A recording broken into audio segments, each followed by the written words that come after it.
Je suis le docteur Giovanni Maria Colpi, andrologue, et aujourd'hui nous allons parler d'azospermie. L'azospermie désigne l'absence de spermatozoïdes dans le liquide séminal. C'est un diagnostic important. Lorsqu'une femme découvre que son partenaire est atteint d'azospermie, cela représente souvent un moment de crise, et elle se met à chercher sur Internet des informations sur la manière de gérer ce problème. Elle tombera sur des vidéos, des textes, des images et des avis de nombreux médecins concernant la récupération de spermatozoïdes à partir des testicules.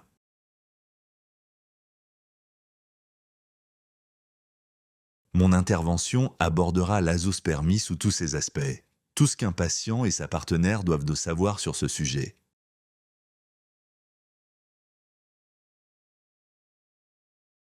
Elle sera un peu différente de celle que vous avez pu voir jusqu'à présent pour deux raisons. La première, c'est que, comme vous pouvez le constater à la lecture de mon curriculum, j'ai une grande expérience dans ce domaine.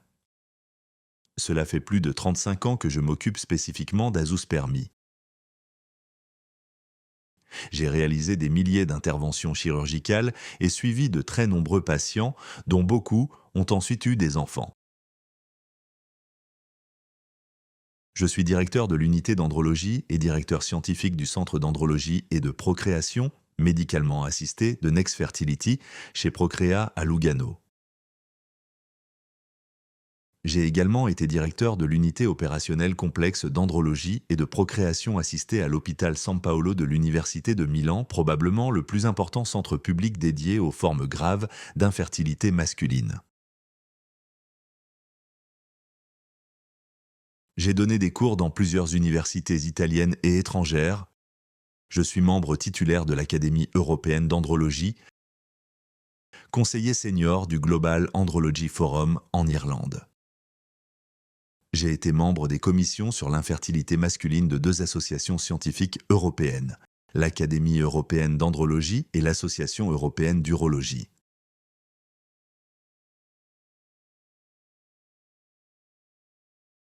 Je suis également titulaire d'autres fonctions scientifiques, ce qui confère à mes propos une certaine autorité.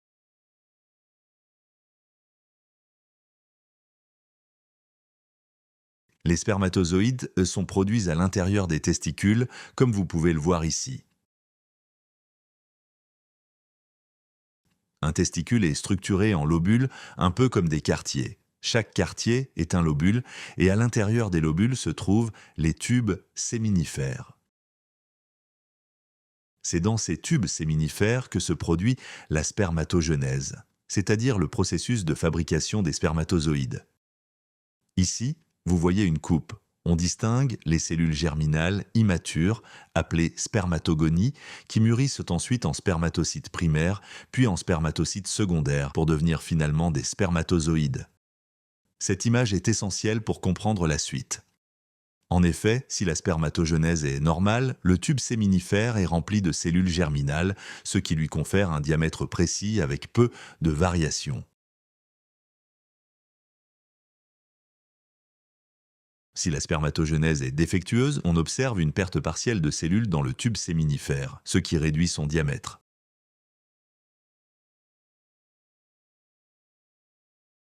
En cas de perte totale, comme dans le syndrome des cellules de Sertoli, les tubes séminifères sont fortement réduits, avec un calibre extrêmement fin.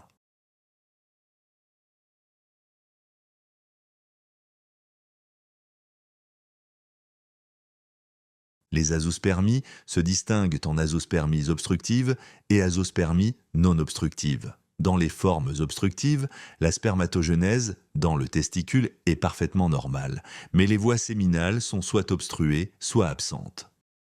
Dans ces cas, le traitement consiste, sauf dans de rares situations où il est possible de restaurer la perméabilité des voies obstruées, dans la grande majorité des cas, à récupérer les spermatozoïdes directement du testicule, soit par ponction à l'aiguille, soit par TES, testicular sperm extraction, c'est-à-dire par prélèvement d'un minuscule fragment de tissu testiculaire, qui sera ensuite fragmenté pour rechercher des spermatozoïdes à congeler ou à utiliser immédiatement pour une fécondation assistée.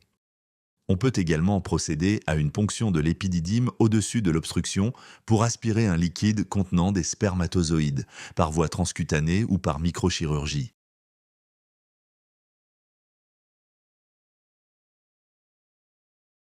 La situation est tout à fait différente dans les azospermies non obstructives.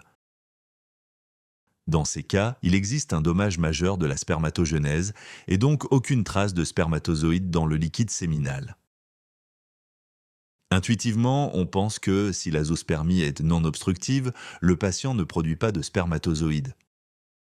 En réalité, il a été démontré que ce n'est pas exact. En effet, chez un pourcentage élevé de patients, estimé à au moins 60%, on retrouve une spermatogenèse résiduelle localisée dans de petits foyers disséminés dans le testicule. L'objectif de l'andrologue est donc de repérer et d'extraire ces foyers pour récupérer des spermatozoïdes.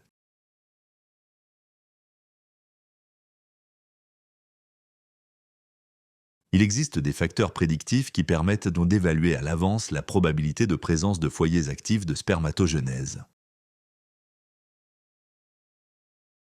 Traditionnellement, on a considéré que le volume testiculaire et le taux de FSH, hormone folliculostimulante, pouvaient jouer ce rôle. Évidemment, un volume testiculaire très réduit fait penser à un dommage important, et donc à un pronostic défavorable. Mais en réalité, ce n'est pas toujours vrai. Le volume testiculaire s'est avéré être un indicateur peu fiable. Nous avons des patients avec des testicules très petits, parfois de la taille de haricots, chez qui il a été possible de retrouver des spermatozoïdes et, dans plusieurs cas, d'obtenir une grossesse par ICSI, injection intracytoplasmique de spermatozoïdes. L'autre paramètre est le taux de FSH. On considère généralement que plus son taux sanguin est élevé, plus les chances de retrouver des spermatozoïdes sont faibles, car cela traduirait un dommage sévère. Mais ceci aussi n'est pas totalement exact.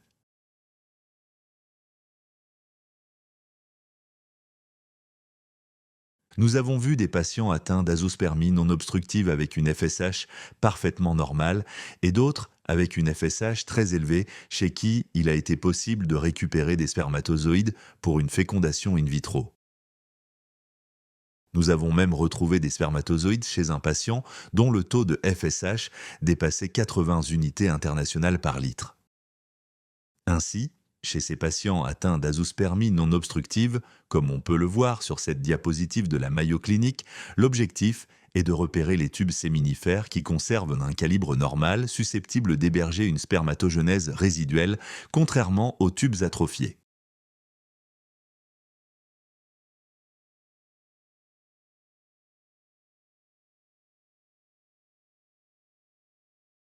Je voudrais faire une comparaison.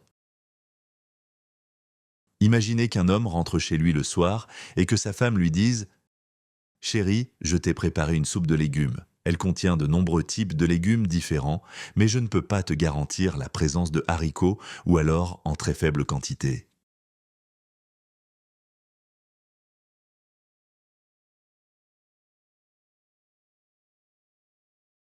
Vous fieriez-vous à une seule louche versée dans une assiette pour décider s'il y a des haricots dans la soupe? Bien sûr, avec un peu de chance, vous pourriez en trouver quelques-uns.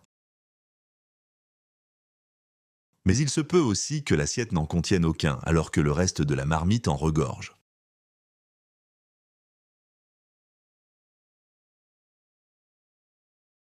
En revanche, si vous versez la moitié de la marmite dans un saladier, vous aurez beaucoup plus de chances d'en trouver. Et en plus, le rendement serait bien meilleur.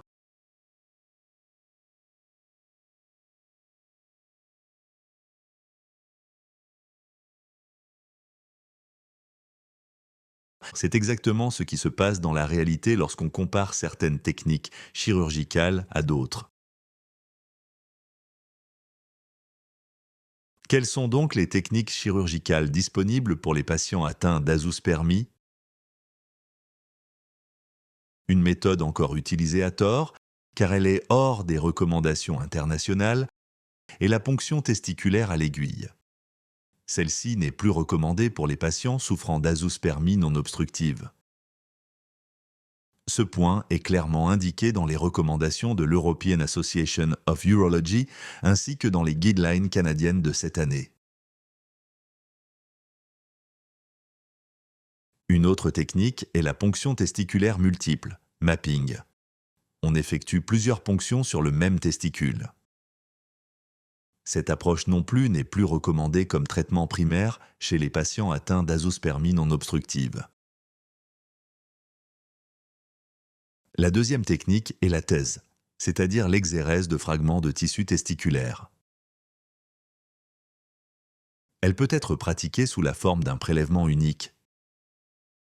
Plus le fragment est grand, plus il y a de chances d'y trouver des spermatozoïdes. Mais il n'est pas garanti que ce tissu en contienne, même si le testicule en produit quelques-uns.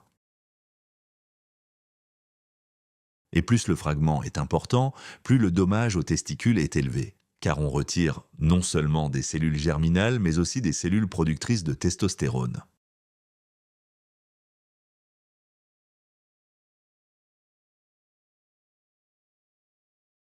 Dans certains cas, les chirurgiens préfèrent faire plusieurs petits prélèvements dans le tissu testiculaire, comme on peut le voir sur cette diapositive. Là encore, il faut tenir compte du fait que chaque prélèvement correspond à une perte de tissu testiculaire. Le tissu environnant cicatrise, entraînant une perte de parenchyme, donc de cellules germinales, et de cellules de Leydig, responsables de la production de testostérone.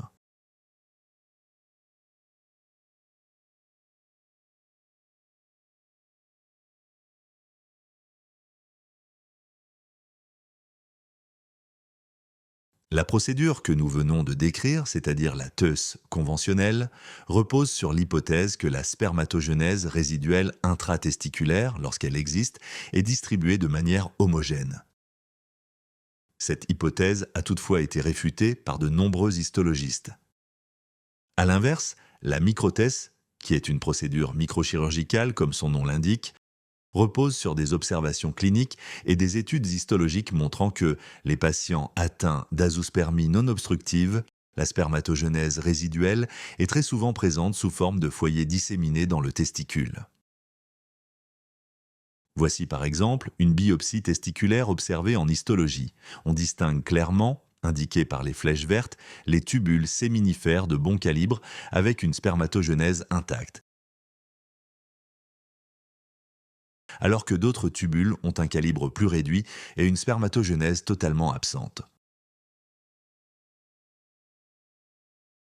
Le même phénomène peut être observé ici avec un plus fort grossissement. On voit clairement que ce tubule séminifère ne contient que des cellules de Sertoli sans aucune trace de spermatogenèse, tandis qu'un autre tubule montre une spermatogenèse conservée. Ici, vous voyez une image à travers un microscope opératoire. On distingue les tubules fins, représentés ici, et le tubule dilaté contenant des spermatozoïdes et une spermatogenèse résiduelle qui a été prélevée. Au fil des années ou après que Schlegel ait publié la première étude en 1999 démontrant l'efficacité de la microthèse dans le retrait de spermatozoïdes chez les patients atteints d'azoospermie non obstructive. Petite parenthèse, Schlegel m'a montré ses premières diapositives en 1998, ce qui m'a conduit à réaliser mes premières extractions microchirurgicales cette même année. Donc, dans les années suivantes, plusieurs publications sur la microthèse ont vu le jour, se concentrant principalement sur les détails techniques et sur la longue courbe d'apprentissage nécessaire pour obtenir un bon taux de récupération.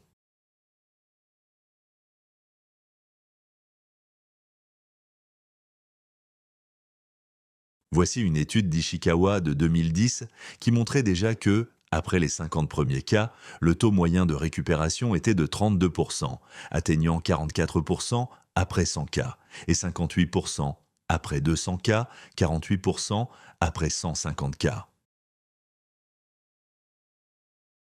Il fallait donc au moins 150 interventions pour commencer à atteindre des taux de réussite acceptables. Mais ce n'est pas tout, la durée de l'intervention compte aussi. Plus vous cherchez, plus vous avez de chances de trouver.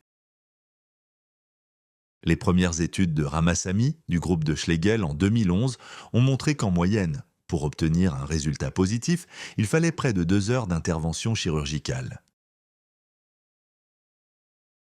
Et lorsqu'aucun spermatozoïde n'était trouvé, la durée de l'intervention pouvait être encore plus longue, car évidemment le chirurgien poursuit l'exploration aussi longtemps que possible. Il ne suffit pas d'avoir une expérience en microchirurgie, il faut également un travail biologique rigoureux. Il est clair que cela n'est pas moins important que l'acte chirurgical lui-même.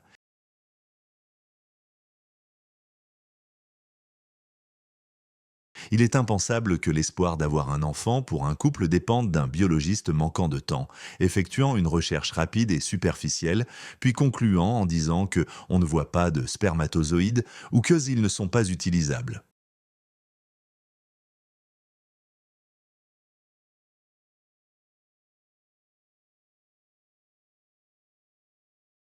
Ramasamy a démontré qu'il est crucial de poursuivre la recherche parfois pendant plusieurs heures en utilisant des techniques de préparation mécanique. Voici une étude de De Ruijver, la première étude majeure dans la littérature qui démontre que la microthèse est beaucoup plus efficace en termes de récupération chirurgicale que la thèse conventionnelle. Dans les syndromes à seules cellules de Sertoli, elle permet une récupération dans 37% des cas, contre 14% pour la thèse. Dans les arrêts de maturation, 49% contre 27%, et dans les hypospermatogénèses, 85% contre 73%. Globalement, la micro-TSE permet de récupérer des spermatozoïdes chez 54% des patients atteints d'azoospermie non obstructive, contre seulement 33% pour la thèse conventionnelle. La microthéseux comporte évidemment des exigences spécifiques. Elle nécessite un équipement de microchirurgie spécialisé. Ici, vous voyez le microcoagulateur dont l'embout mesure seulement 2 mm de diamètre, ainsi qu'un microscope opératoire de haute qualité et tout un travail biologique en parallèle. Sur ces images, on voit une biologiste en train de fragmenter les premiers échantillons de tissu testiculaire qu'elle va ensuite broyer presque jusqu'à les réduire en poudre, pour obtenir une suspension dans laquelle elle recherchera les fragments de spermatozoïdes. À partir d'ici, vous remarquerez que certaines des diapositives que je vous présente portent la mention CU World Istanbul 11-14 octobre. Il s'agit de diapositives que j'ai présentées au Congrès international d'urologie à Istanbul cette année, un congrès d'une importance majeure où pas moins de 3 sessions ont été consacrées à l'andrologie. Votre intervenant a eu l'honneur de tenir 2 conférences. L'une sur la récupération chirurgicale en général, l'autre spécifiquement sur la microthèse. Il a également été sollicité pour présenter une vidéo sur la microthèse et a participé en tant qu'expert à un débat comparatif sur la microthèse versus la thèse. Ainsi, devant un public international d'experts, les diapositives que je vous montre ont été formellement présentées. Ce que je partage ici ne relève pas d'opinion personnelle, mais représente l'état actuel des connaissances scientifiques.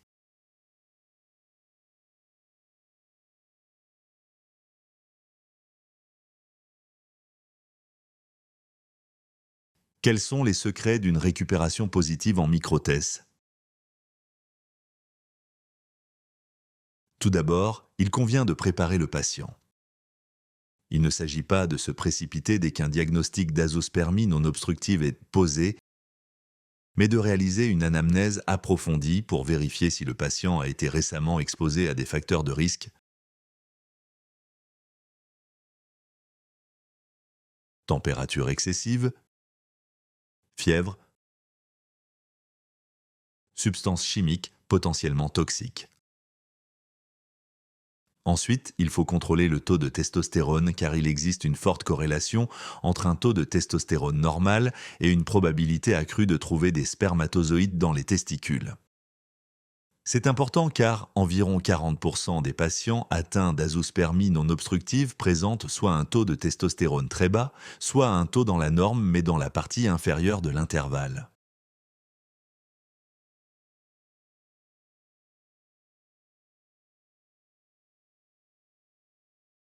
Comme nous l'avons expliqué, il est ensuite essentiel de prendre en compte la courbe d'apprentissage et l'expérience du chirurgien.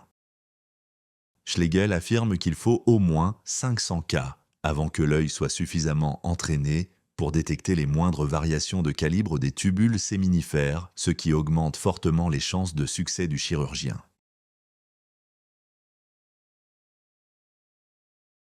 D'ailleurs, les recommandations canadiennes en 2015 affirmèrent déjà que l'extraction de spermatozoïdes testiculaires devait être proposée à tous les patients souffrant d'azoospermie non obstructive, mais réalisée uniquement dans un centre disposant d'une expertise spécifique en microthèse avec un laboratoire ICSI expérimenté dans la manipulation de ces échantillons.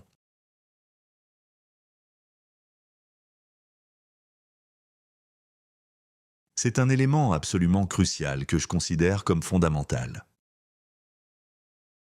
Comme je le disais tout à l'heure, votre intervenant a réalisé à ce jour plus de 1700 microthèses, ce qui confère une expérience parmi les plus élevées au niveau international.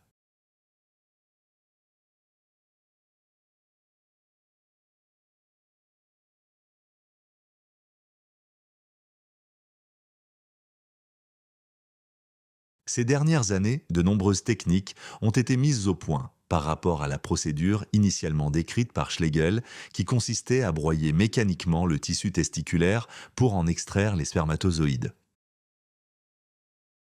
Sur cette diapositive présentée à Istanbul, vous voyez une longue liste de techniques qui ont été développées pour améliorer le rendement.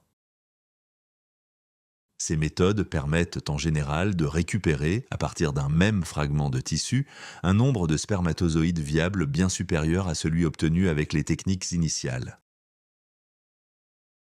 Nous utilisons nous-mêmes, depuis plusieurs années, une enzyme appelée collagénase comme méthode de préparation.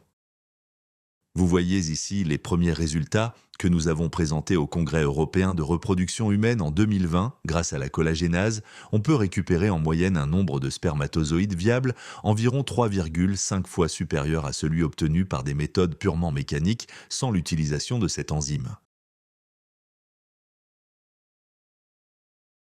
L'aspect fondamental dans toute procédure de microthèse, comme je l'ai mentionné, réside dans l'expérience et dans les technologies disponibles. Peu de centres dans le monde, en comparaison avec ceux qui pratiquent à la thèse, réalisent la microthèse avec une vaste expérience, et la majorité de ces centres travaillent avec des grossissements de 18 à 24 fois. Nous faisons partie des rares centres à opérer à 36 fois de grossissement. La différence est visible sur ces images. Ici, vous voyez le même tissu testiculaire observé à 24 fois, puis à 36 fois. Ce détail est extrêmement important car, comme je l'ai expliqué précédemment, la probabilité de récupérer des spermatozoïdes dépend du calibre des tubules séminifères et il est donc essentiel de disposer d'un calibre de référence. Celui que nous avons introduit dans notre pratique chirurgicale possède un diamètre qui représente, selon notre expérience, le seuil minimal pour espérer trouver des spermatozoïdes dans les tubules. Si le tubule que l'on extrait présente un calibre plus large, les chances de succès sont évidemment encore meilleures. Ici, vous voyez, à fort grossissement, 36 fois, qu'aucun des tubules observés n'atteint le calibre de référence, ce qui signifie que la probabilité d'y trouver des spermatozoïdes est très faible. En poursuivant l'analyse, toujours avec ce calibre de référence, nous pouvons comparer les diamètres des différents tubules. Vous voyez ici que certains tubules sont nettement plus fins, d'autres ont un calibre légèrement inférieur. Et ici, nous avons un calibre limite. Là, un calibre bon, voire légèrement supérieur. Et enfin ici, des tubules au calibre clairement plus large. Il est évident que, dans ces derniers en tubules, la probabilité de retrouver des spermatozoïdes est très élevée. Jusqu'à 90%, voire plus. Dans les tubules de calibre bon, on est autour de 80%. Et plus le diamètre diminue, plus le taux de récupération positive baisse. J'ai entendu dans le passé de nombreux patients me rapporter des commentaires négatifs de la part de collègues à propos de la microthèse. Malheureusement, il s'agit souvent de critiques biaisées, car ce sont des confrères qui, de manière évidente, ne pratiquent pas la microthèse. La microthèse cause de gros dégâts, on vous ouvre le testicule en deux, douleur insupportable, etc. Ce sont des affirmations infondées et inexactes. Voici les recommandations de l'European Association of Urology de cette année, où il est clairement indiqué que la microthèse engendre moins de complications post-opératoires que la thèse et que les effets négatifs sur la fonction testiculaire sont également moindres.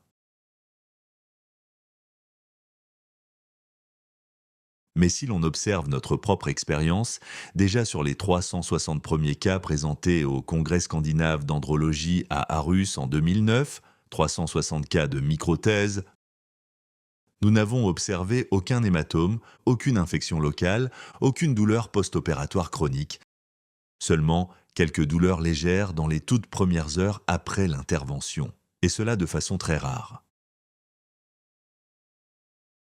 C'est le résultat d'une attention particulière que nous appliquons lors de l'intervention, par exemple en réalisant la coagulation des capillaires par simple compression avec des compresses sans utiliser systématiquement le microcoagulateur.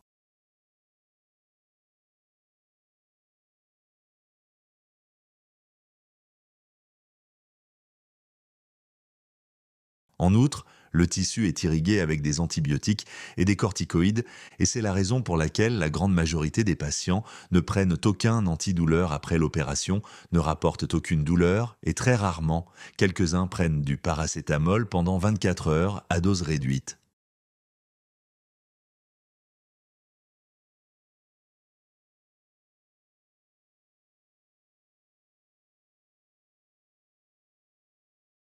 Un élément particulièrement intéressant est ce qui a été publié récemment par Schlegel. Rappelons qu'il était l'inventeur de la technique de la microthèse qui a brisé un dogme. Autrefois, de nombreux biologistes affirmaient que les spermatozoïdes immobiles ou mal formés ne pouvaient pas être utilisés pour la FIV avec ICSI.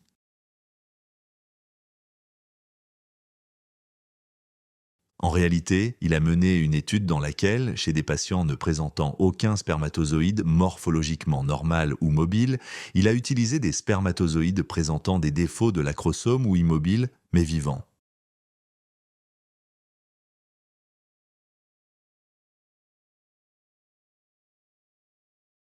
Voici les résultats. Si le spermatozoïde est immobile, on obtient 48% de fécondation des ovocytes et 44% de grossesse clinique. S'ils sont immobiles mais vivants, on obtient 20% de fécondation et 19% de grossesse clinique. En cas de défaut de l'acrosome, partie frontale de la tête du spermatozoïde, on atteint 35% de fécondation contre 49% en conditions normales et 27% de grossesse clinique contre 44% en conditions normales. Je dois dire que nous aussi, par le passé, bien que nous n'ayons pas pu récupérer des spermatozoïdes présentant des caractéristiques optimales, avons utilisé par désespoir des spermatozoïdes mal formés ou immobiles, tant qu'ils étaient en vivant. Et nous avons également obtenu des grossesses, avec la naissance d'enfants en bonne santé. Nous avons également eu notre propre influenceur, c'est-à-dire un collègue turc, qui a démontré que les taux de grossesse obtenus par ICSI à partir de spermatozoïdes récupérés chirurgicalement doivent être considérés sous forme de grossesse cumulative. Autrement dit, si vous obtenez des spermatozoïdes et qu'ils parviennent à féconder les ovules en donnant plusieurs embryons, vous disposez de plusieurs embryons que vous pouvez transférer les uns après les autres. Ainsi, une femme qui tombe enceinte lors du premier transfert dispose encore d'embryons congelés, qui peuvent être utilisés ultérieurement pour une seconde grossesse. Et, comme on peut le constater, le taux de grossesse cumulative, une fois les spermatozoïdes récupérés avec succès, est nettement favorable, ce qui est particulièrement important pour des patients convaincus, au moment du diagnostic, qu'ils ne pourront jamais devenir pères.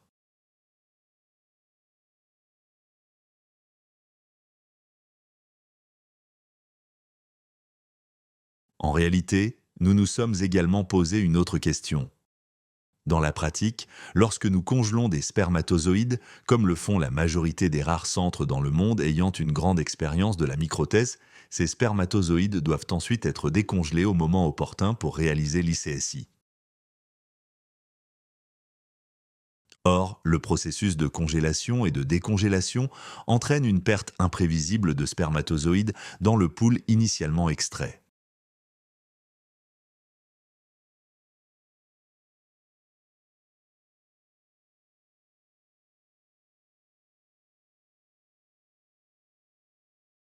Cette perte représente en moyenne les 2 tiers des spermatozoïdes.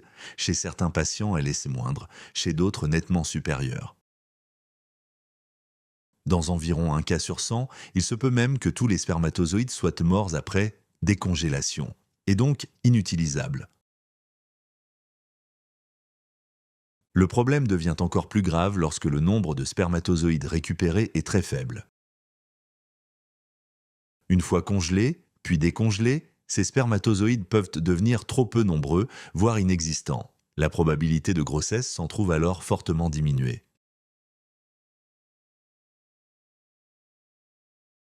C'est pourquoi, en 2019, Sengia a formulé l'hypothèse suivante: si nous pouvions utiliser des spermatozoïdes frais pour la fécondation in vitro, ce serait un choix nettement préférable.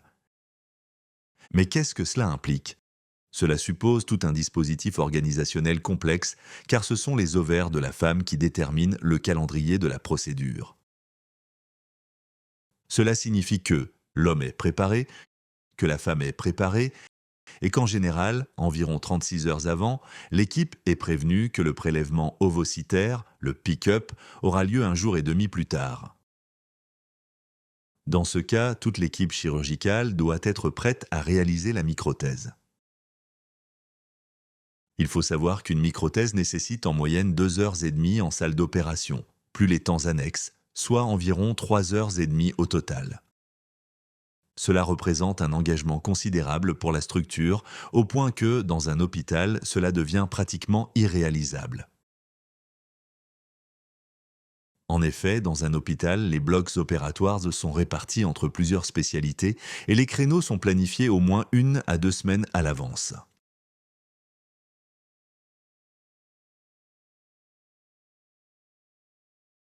Il devient donc impossible de répondre à une demande dans un délai de 36 heures.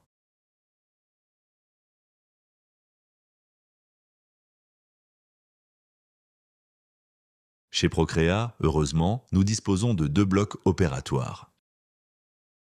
Et Procréa n'est pas un hôpital, mais une clinique spécialisée exclusivement dans les traitements de l'infertilité. Ainsi, malgré un engagement logistique important, nous pouvons synchroniser l'intervention chirurgicale de l'homme avec le prélèvement ovocytaire de la patiente.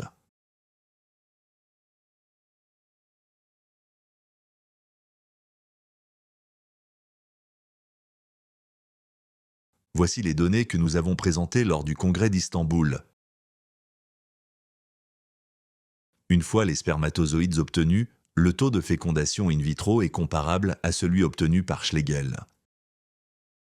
Parmi les ovocytes fécondés, 42,5% atteignent le stade de blastocyste, c'est-à-dire un embryon avec de fortes chances de mener à une grossesse évolutive.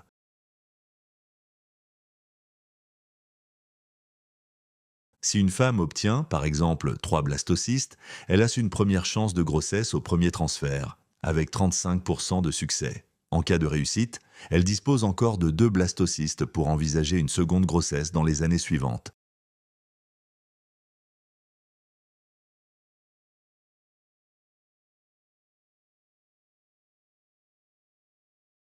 Sinon, elle pourra tenter un deuxième ou un troisième transfert.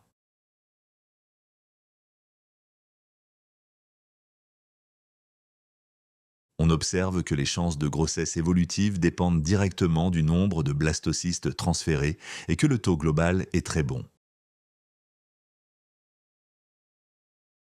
N'oublions pas que, si la femme a utilisé tous ses blastocystes, nous disposons de paillettes cryoconservées issues de patients ayant subi une microthèse.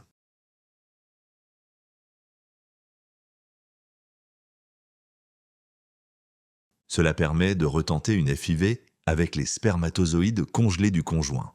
En combinant donc les chances issues d'un seul pick-up avec des spermatozoïdes frais et celles liées aux paillettes congelées, le pourcentage de couples qui parviennent à avoir un enfant devient très élevé.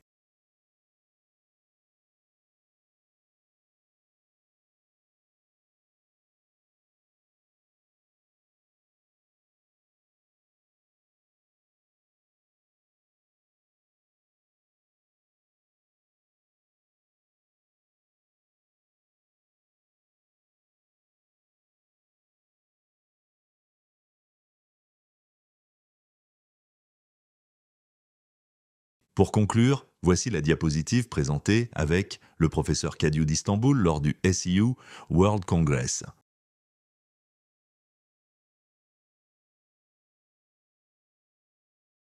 Nous avons conclu que la microthéseux devrait être considérée comme la seule procédure appropriée pour récupérer des spermatozoïdes en cas d'azoospermie non obstructive.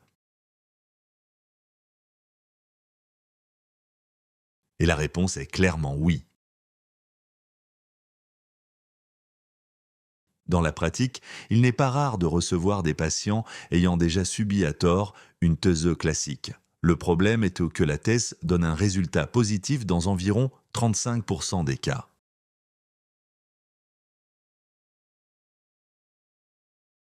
Si tous les spermatozoïdes obtenus lors de cette thèse sont utilisés ou épuisés, le patient peut subir une seconde thèse.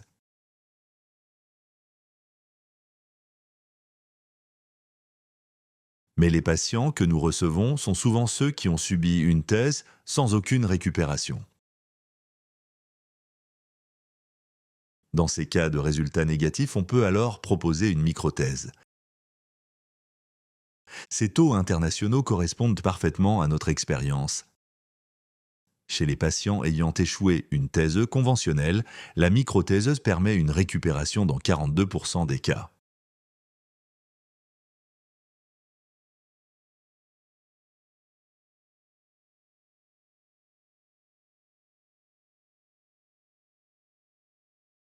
Chez un patient vierge chirurgicalement, notre taux actuel de réussite est de 59,5%. En revanche, si un patient a déjà subi une microthèse bien réalisée, j'insiste sur ce point. Il n'existe aucune raison qu'un second essai réussisse. La microthèse étant le sommet de la technique, un échec bien conduit signifie qu'il n'y a pas d'alternative chirurgicale meilleure. Et d'ailleurs, lorsqu'un patient ayant échoué une microthéseux demande à refaire quelque chose, personne ne proposerait une thèse. C'est là une preuve indirecte mais très claire que la microthèse est la procédure de choix, la plus recommandée dans les cas d'azoospermie non obstructive.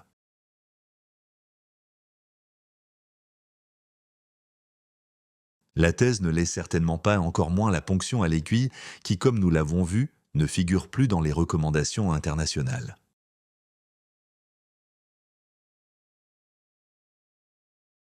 Je termine en remerciant tous les membres de mon équipe. Les docteurs Castiglioni, Nerva, Piatti, Bellavia, Taccani, Momi, Cuomo, Antonacci, Zekaf et Matavelli, ainsi que mes consultants, le docteur Caropo et le docteur Gazzano. Merci pour votre attention.